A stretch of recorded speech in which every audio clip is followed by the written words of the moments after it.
15th August 1971, midnight. A naval commando operation that shattered confidence of Pakistani occupation forces and debunked the myth that East Pakistan was under control.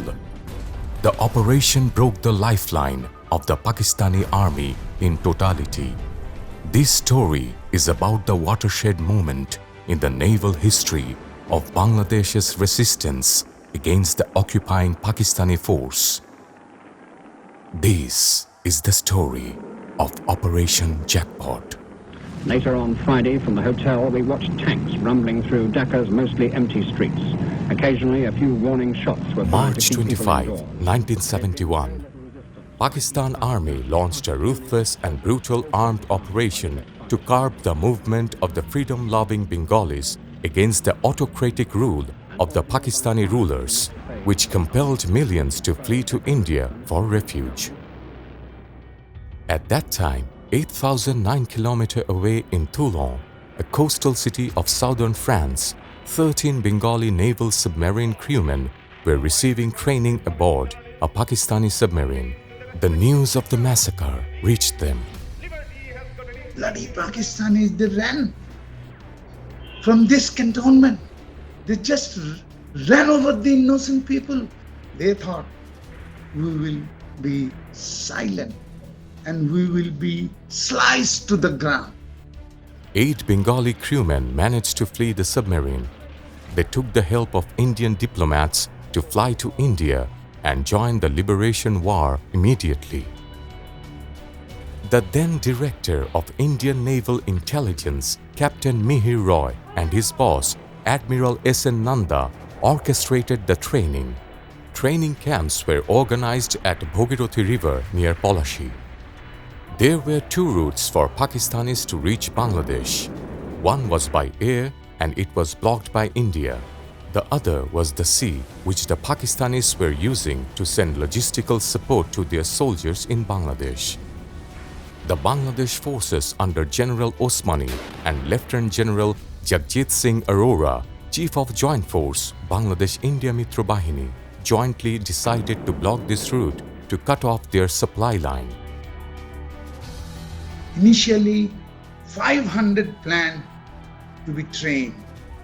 We became 8 instructors and we were trained almost 24 hours, not less than 18 hours every day in the water. An operation was planned in the last week of July 1971. Selected commandos were sent to forward bases in Tripura and West Bengal, where a final briefing was given to them. Each commando carried a pair of fins, a knife, a limpet mine, and swimming trunks. Some had compasses. 1 in 3 commandos had Sten guns and hand grenades. The group leaders carried a transistor radio. 2 songs were played in India Radio Akashvani at specific times to convey the intended signal for the phased go-ahead for the operations. The first song, Amar Putul Ajke Prothom Jabe Shoshur Bari, was played on August 13. The second song, Ami Tomaye Joto Shuniechilem Gan, on August 14. Operation Jackpot began on 15th August at midnight.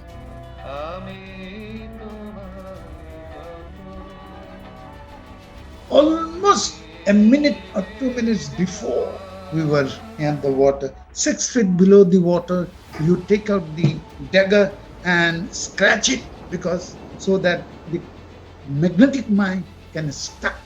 After doing it, we took out the pin, which will run for 30 minutes.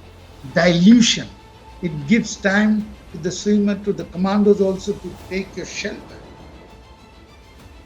The Chittagong port trembled at 1:40 a.m. MV Harmuj and MV Al Abbas, loaded with 20,328 tons of war materials, were destroyed. 48 naval commandos under submariner Ahsanullah Bir Pratik made operation in the Mongla port. 6 ships anchored at the port were destroyed by the explosion of mines. In the Chattogram River Port operation, 20 naval commandos came out successfully under the leadership of Bodiul Alam Biruttom. They simultaneously destroyed some ships anchored at Chattogram port with mine on 15th August. A group of 20 naval commandos under the leadership of submariner Abdur Rahman Bir Bikram and Shahjahan Siddiq Bir Bikram conducted successful operations in Narayanganj and Daudkandi river ports.